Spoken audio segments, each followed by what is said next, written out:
곳곳의 날씨와 기후 소식 살펴보면서 시작하죠. 기후 리포트.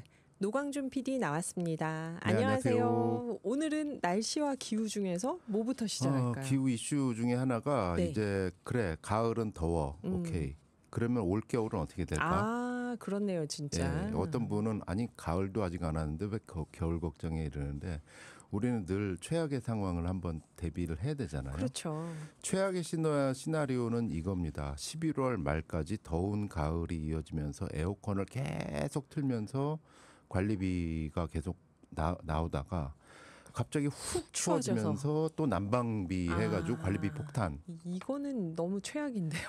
이런 최악의 시나리오가 올 것인가 안 올 것인가 이거는 사실은 아직 누구도 확정적으로 얘기할 수는 없는 거죠. 네. 예, 중기에 보니까 왜 이런 논의가 나오냐면 올 겨울이 지금은 이제 엘니뇨라고 해가지고 이 적도 부근의 바다가 평균보다 따뜻해졌기 때문에 이런 열폭탄이 오는 거잖아요. 네, 네.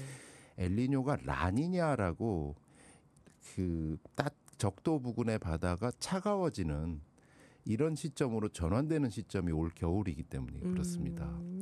먼저 동아시아 계절 전망부터 한번 보겠습니다. 네. 보이는 라디오에 한 장의 그림을 띄워드릴게요.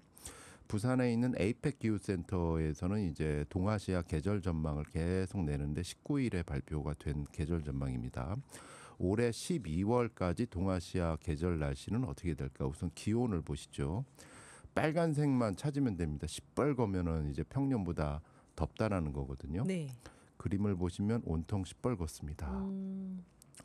2024년 10월부터 12월까지 동아시아 기온은 평년보다 높을 확률이 매우 클 것으로 전망됨. 온통 시뻘겋습니다. 네. 내년도 1월부터 3월에도 그 확률이 다소 클 것으로 예상됩니다. 이걸 보면 겨울이 따뜻해질까? 더 따뜻해질 것 같네. 이렇게 예상이 되고요. 그러네요. 강수 같은 경우는 중국 중부, 북동부, 몽골 동부, 일본의 강수는 평년보다 많을 경향이 전망되고 있다. 곳에 따라서 좀 다르다라는 것인데요. 네.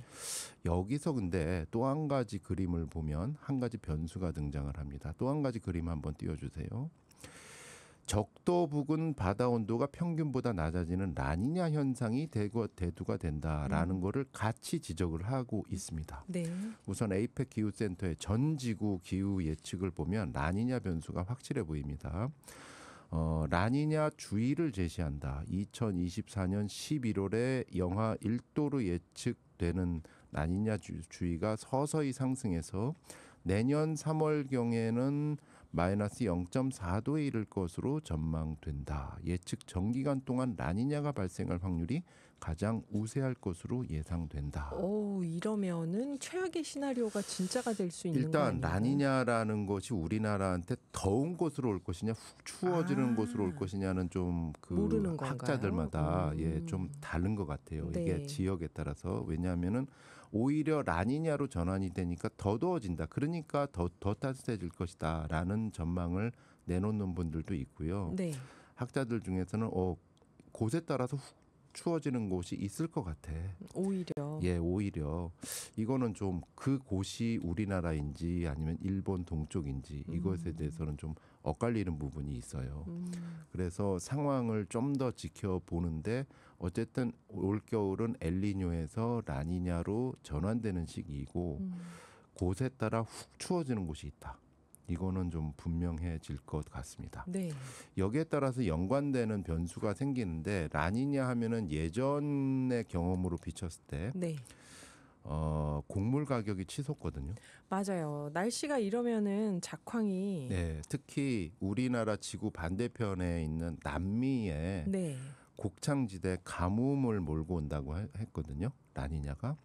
이렇게 되면 설탕 가격부터 해가지고 여러 가지 남미 곡창지대에서 밀부터 해가지고 여러 가지 곡물이 치솟는다. 네, 네. 아무래도 세계 곡물 메이저들은 그거 대비하고 미리 사놓고 있는 사람들이 있을 겁니다. 또 한 가지는 북반구 혹한이다.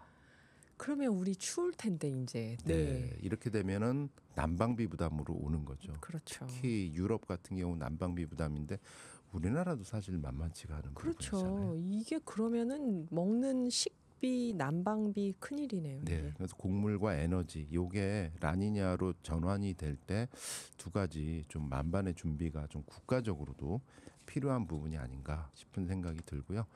날씨 한번 가볼게요. 네. 예, 기상청 날씨 누리 지금 데이터 한번 보이는 라디오에 세 번째로 띄워드리도록 하겠습니다.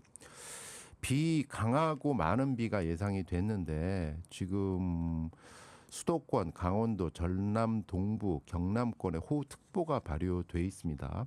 지점별로 이렇게 강수량을 보면 깜짝 놀라실 부분들이 있는데 일단 강원도 고성 지역 113mm 왔습니다. 오늘 0시부터 18시까지 현재 기록입니다.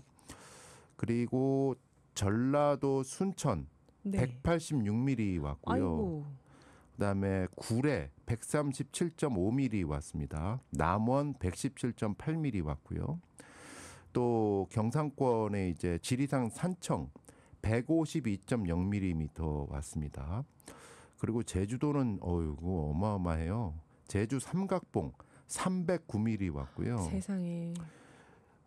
서귀포가 36, 서귀포시가 36이 왔는데 제주 사제비 지역이 175점, 그러니까 산간 지역은 어마어마하게 많이 쏟아졌습니다. 그리고 수도권에서는 옹진 지역이 121.0mm, 네. 또 인천이 31.9, 서울이 26.6 이렇게 기록을 하고 있습니다. 여기저기서 폭우가 온 건데요, 지금. 그러니까 내일까지 전국 대부분 지역에 강하고 많은 비 내리는 곳이 있겠습니다. 이거 주의하셔야 되고요. 주말 나들이 가실 때 돌풍과 천둥, 번개를 동반해서 시간당 30에서 50mm 내외의 강한 비 내리는 곳이 있겠습니다. 그래서 그때그때 시시각각의 기상 정보하고 실시간 기상 레이더 영상을 참고하시길 바란다라고 기상청에서 당부하고 있네요. 네, 그렇다고 합니다. 감사합니다. 노광준 PD였습니다. 네.